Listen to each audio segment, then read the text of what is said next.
నటుడు శ్రీ విద్యానికేతన్ అధినేత మంచు మోహన్ బాబు కుటుంబంలో గొడవలు జరుగుతున్నాయని ప్రచారం జరుగుతున్న నేపథ్యంలో ప్రత్యేక కథనాలు చేసేందుకు శ్రీ విద్యానికేతన్ వద్దకు వెళ్లిన మీడియా సిబ్బందిపై బౌన్సర్లు సెక్యూరిటీ సిబ్బంది దాడి చేసి కెమెరాలను ధ్వంసం చేసిన ఘటన తిరుపతి జిల్లా చంద్రగిరి మండలం ఆరేపల్లి రంగంపేట వద్ద చోటు చేసుకుంది. గత 2 రోజులుగా సినీ నటుడు శ్రీ విద్యానికేతన్ అధినేత మోహన్ బాబులో కుటుంబంలో గొడవలు జరుగుతున్నట్లు ప్రచారం జరుగుతుంది.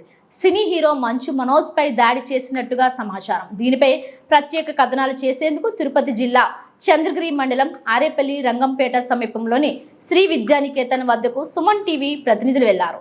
దీంతో ఆగ్రహంతో విచక్షణారహితంగా సినీ హీరో మోహన్ బాబు బౌన్సర్లు, శ్రీ విద్యానికేతన్ సెక్యూరిటీ సిబ్బంది, ఇతర సిబ్బంది, Suman TV reporter Umashankar, cameraman నరసింహులపై దాడి చేశారు. ఈ దాడిలో కెమెరాను ధ్వంసం చేశారు. విషయం తెలుసుకున్న తిరుపతి ప్రెస్ క్లబ్ అధ్యక్ష కార్యదర్శులు మురళి, బాలచంద్ర, మాజీ కార్యదర్శి గిరి, జాయింట్ సెక్రటరీ విజయ్ యాదవ్, పలువురు పాత్రికేయులు చంద్రగిరి పోలీస్ స్టేషన్ చేరుకుని ఆందోళన చేపట్టారు. బాధితులతో కలిసి ధర్నా నిర్వహించారు. వెంటనే బాధితులకు న్యాయం చేయాలని డిమాండ్ చేశారు. మోహన్ బాబు బౌన్సర్లపై చర్యలు చేపట్టి కేసు నమోదు చేసి అరెస్ట్ చేయాలని డిమాండ్ చేశారు. ఈ మేరకు సిఐకు ఫిర్యాదు చేశారు. నటుడు మోహన్ బాబు కుటుంబంలో ఏర్పడిన వివాదాల నేపథ్యంలోనే ఈవేళ సుమన్ టీవీ ప్రతినిధులు విద్యానికేతన్ విద్యా సంస్థల ఆవరణలో విజువల్స్ తీసుకుంటూ ఉంటే అత్యంత అమానుషంగా, అకారణంగా విద్యా సంస్థల సిబ్బంది అట్లాగే అక్కడ ఉన్న బౌన్సర్లు దాడికి పాల్పడ్డారు. నిజానికి వాళ్ళ ప్రిన్సెస్ లోపల కూడా ఎవరు వెళ్ళలేదు. ఆ ప్రతినిధులు కూడా అక్కడే ప్రోటోకాల్ పాటిస్తూ నడి రోడ్డుపైనే విజువల్ తీసుకుంటూ ఉన్నారు. ఈ నేపథ్యంలో సిబ్బంది వచ్చి అనవసరంగా ఆర్గ్యుమెంట్ పెట్టుకొని ఆ ఇద్దరు కెమెరామెన్ని అలాగే రిపోర్టర్ని ఇద్దరిపైన దాడికి పాల్పడి వారిని లోపలికి తీసుకెళ్లి అత్యంత అమానుషంగా వారిపైన దాడికి పాల్పడి వారిపైన పిడిగుద్దులు కురిపించి కొంతమంది విద్యానికేతన్ విద్యా సంస్థల ప్రతినిధులు ఈ తరహాలో అత్యంత అమానుషంగా దాడికి పాల్పడ్డారు. వారిని అక్కడే నిర్బంధించే ప్రయత్నం చేశారు.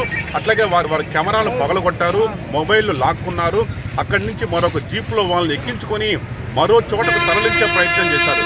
నిజంగా ప్రాణాలు అరచేతిలో పెట్టుకొని ఈవేళ బతుకు జీవుడా అంటూ బయటకు వచ్చిన పరిస్థితి. నిజంగా ఒక ప్రముఖ మీడియా సంస్థ ప్రతినిధులపైన ఈ తరహాలో దాడికి పాల్పడ్డారంటే వారికి ఎంత ధైర్యం ఉండాలి.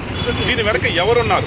ఆ విద్యా సంస్థల ప్రతినిధులు ఇంత బరి తెగించి మరీ సుమన్ టీవీపై ప్రతినిధులపైన దాడికి పాల్పడ్డారు.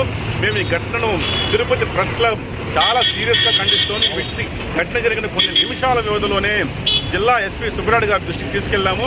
సార్ దీనిపైన ఇమ్మీడియట్గా ఆయన కూడా చాలా చక్కగా స్పందించారు.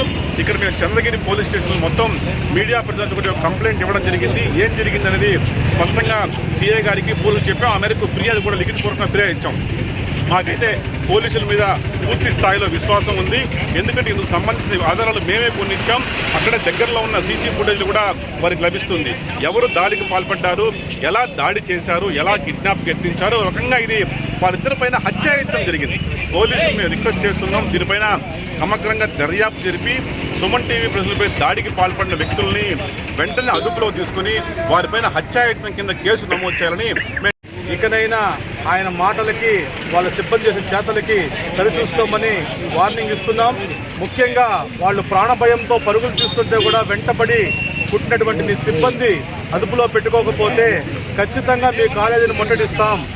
మిమ్మల్ని మరొక్కసారి హెచ్చరిస్తున్నాం. తిరుపతి పాత్రికేయ సమాజం తరఫున సుమన్ టీవీ ప్రతినిధులపై దాడి చేసిన వారిపై 307 సెక్షన్ కట్టాలా, కిడ్నాప్కి ఎత్తించిన వాళ్ళపై ఆ సెక్షన్ కూడా నమోదు చేయాలా. వాళ్ళ కెమెరా యొక్క మొత్తం డ్యామేజ్ను కూడా మోహన్ బాబు యూనివర్సిటీనే భరించాలని డిమాండ్ చేస్తూ భవిష్యత్తులో ఇలాంటి సంఘటనలు పునరావృతం అయితే ఘటనలు మేము కూడా తీవ్రంగా ఇదే తీరులో ప్రతిస్పందించాల్సిన అవసరం ఉంటుందని హెచ్చరిస్తూ ఇక్కడ స్పందించినటువంటి ఎస్పీ గారికి తిరుపతి పాత్రికేయ సమాజం తరపున కృతజ్ఞతలు తెలుపుతూ వెంటనే స్పందించినటువంటి సిఐ గారికి కూడా మా యొక్క ధన్యవాదాలు తెలియజేస్తూ వెంటనే వారందరినీ కూడా అరెస్ట్ చేయాలా, సీసీటీవీ ఫుటేజ్ని పరిశీలించి సెక్షన్లన్నీ కూడా అప్లికేబుల్ అయ్యేటట్టుగా చర్యలు తీసుకోవాలని డిమాండ్ చేస్తున్నాం.